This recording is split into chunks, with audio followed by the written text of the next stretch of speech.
Hello everybody, it's Violet here, and today I want to talk to you guys about how to actually consistently win more gunfights, right? Basically kind of this idea of how to be more consistent when taking your duels and things like that. And there's kind of a multitude of things, right? There's a lot based off of your movement. I think it's kind of underrated and under talked about, as well as just your raw aim and kind of how you're taking your fights. So let's get started.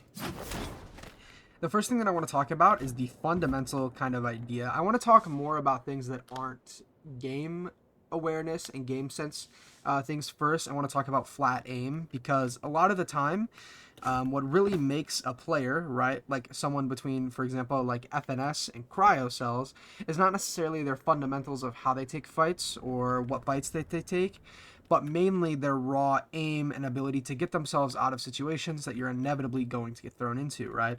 So, the first thing that you need to understand, right, is that you need to practice aim smoothness, which is exactly what I'm doing right now, and this needs to be your fundamental way to aim, and you need to build it up, right? So a lot of people, as soon as they aim, they pretty much do like a fight or flight reaction, right?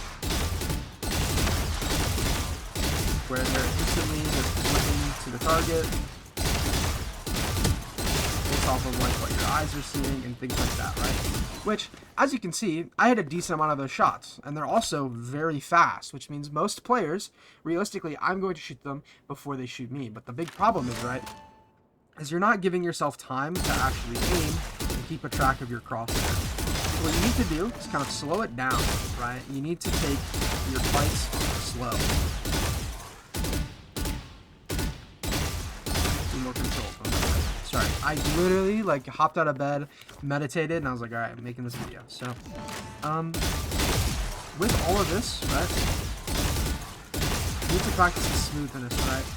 Going from target to target, you can speed up progressively as it gets easier and easier to go from target to target directly. Obviously, like aim training and stuff like that is also really important, but the main kind of thing is you need to have like this calm aim in quotation, where more so it's just focused aim, right? You're not allowing your reflexes to do aiming. You are cognitively thinking about like, hey, I'm trying to land my crosshair onto this guy's head. Obviously, it doesn't need to take too much brain power. It doesn't need to be going that process through your head. But you're going to have that idea where it's like you're not going to really take the shot unless you're on the target. It doesn't always have to be like, oh, I'm not on his head, I can't shoot. You can still go for these body shots, right? And sometimes there's going to be moments and rounds where you're not aiming at head level, you're aiming at the body because the guy is like 1 HP. And you're just going to like run and gun him around a corner and kill him. So, things like that, alright? Secondly is your movement, right? A lot of people, what they'll do is when they burst, and they do the 2-shot burst, right, which is for every gun, you need to shoot 2 bullets,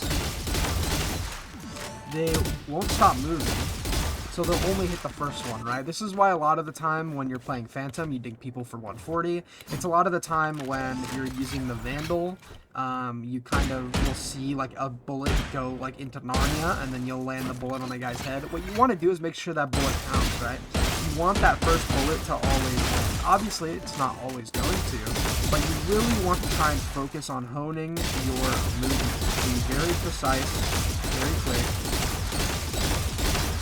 and very like boom, boom, boom, boom, boom, boom. You're never wasting a bullet. Every single one of your bullets are going exactly where you're aiming and where you need them to go. You can practice this by just going into the range, going back and forth, practicing counter strafing. Some people just click the buttons, and that's fine as well. I personally like counter strafing because it just lets me I feel more in control. Right? And in comparison to like your aim, where you need to focus on kind of being slow, honestly, I think with mouse like movement and things like that, well, not mouse movement, but like hand movement on like your keyboard, you don't really have to like go slow. You can be fairly quick with it because it's only pressing like 2 keys. It's not as complicated as like moving correctly with your mouse. So it's just literally like clicking a button in and out. So you can go decently fast with this, right? And you can practice this and keep sort of progressing your aim and things like that. I'm going to turn this down a little bit. The next thing that I see a lot of people do is they take angles too tight, right?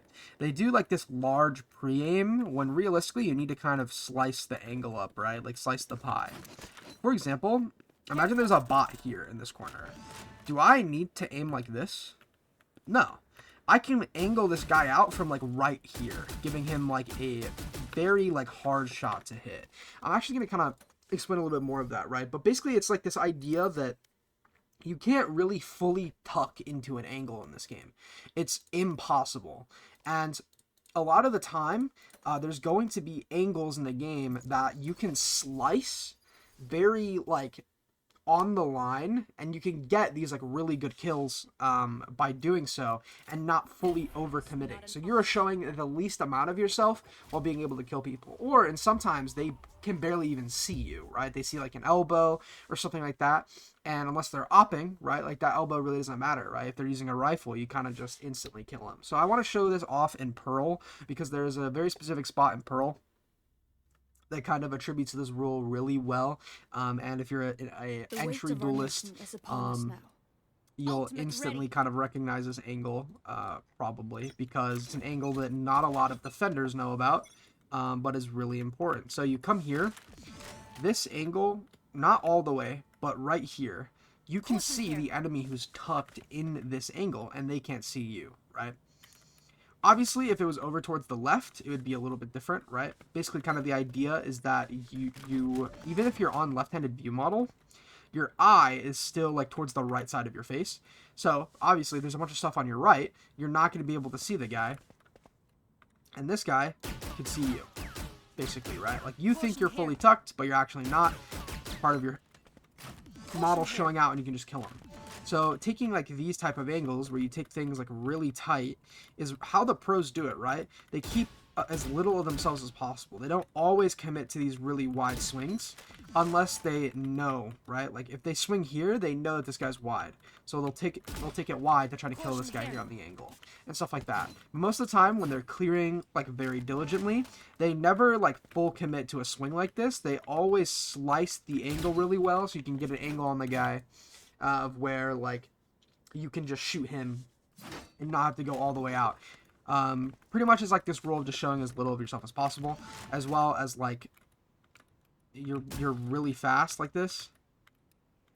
Like if you're taking angles like really tight, it's really hard. It's not something that's like going to come super easy to you. You have to be really precise with your movement. You have to understand like how fast you're moving and like when you need to stop and stuff like that. But it's going to come in handy more often than not, right? Another angle that does this is so over towards this Doors position. A lot of people swing super wide like this and just get eviscerated by this guy. When in all actuality, you have to take this angle like really tight. Like that right there. Even this, like, you're still showing your body, right? So you have to, like, take it really tight and just kind of go for the pre-fire. Because this angle is just, like, gross. This is always in favor of the defenders. Like, over towards, like, this art position, for example. Like, when you're going up, this is a great position to take because you can slice this angle very quickly. You can get, like, an opper, for example. Like, if you're ready to just, like, pre-fire this angle, which a lot of the time, if you're showing presence towards mid, you can get away with pre-firing it. You can kill this opper. This is a really good op line. You pre-fire him off of it.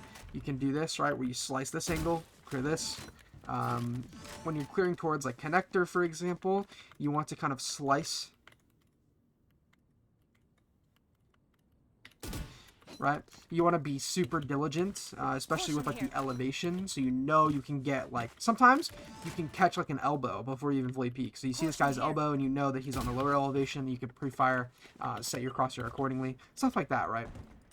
It's these really small micro details that end up mattering most, especially in like pro games and stuff like that with like utility usage and stuff, but also with just gunfights, right? Being as diligent as possible and keeping the fundamentals of the game, clearing angles, and like understanding like how angles work is super important. So what I would recommend to do is when you play deathmatch next, try to be that really annoying guy that slices every angle, doesn't wide swing everything, and just trying to be as diligent as possible. Trying to understand every angle on the map of like, hey, if I'm taking this fight, I can go, if I start from like back here, it's the best way rather than going close, and then I can get a really like tight angle on this guy and I can peek out. He barely sees me, and I can just pre-fire this like standard position.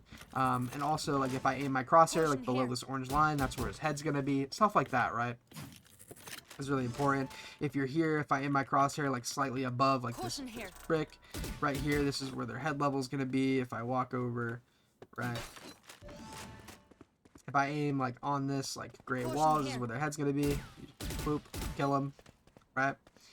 That's another thing. A lot of the time you're going to kind of think that you're aiming like you're either aiming too high or you're aiming like you'd rather aim too low than too high on crosshair placement. So if you think you're too high, just lower it down a little bit. It's fine, especially with something like the Phantom, because your second bolt will kick up and you probably just like two tap him, things like that, right? Those are really the main things that I have for kind of cleaning up your gunfights, making them more consistent and stuff like that. Please, I urge you guys to practice this. Be super diligent about it, and you'll notice that you're going to be winning, especially if you're like a sentinel or like a duelist, where a lot of your fights are going to be where you're like trying to isolate a guy, you're trying to live as much as possible and take like a flat 1v1. You're going to notice an extreme increase in being able to consistently kill people like that. So I hope you guys enjoyed this video. Please leave a like and subscribe, and I will see you all later. Peace.